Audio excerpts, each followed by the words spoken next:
12番乗り場より20時25分発鶴木726号富山行き発車いたします。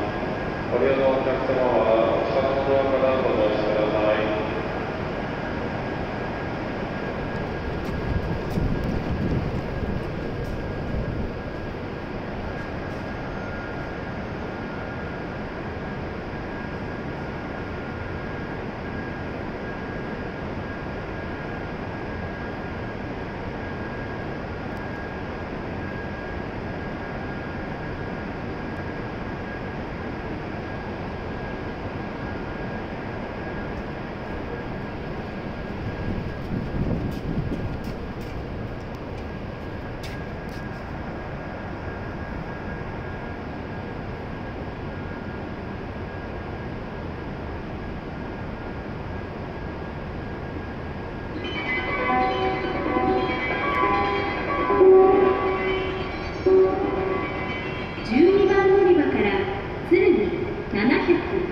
12番乗り場より鶴木726号富山行き発車いたします。ご利用のお客様お近くのドアからご乗車ください。列車のドアとホームの柵が閉まります。ご注意ください。お見送りのお客様はホームの柵の内側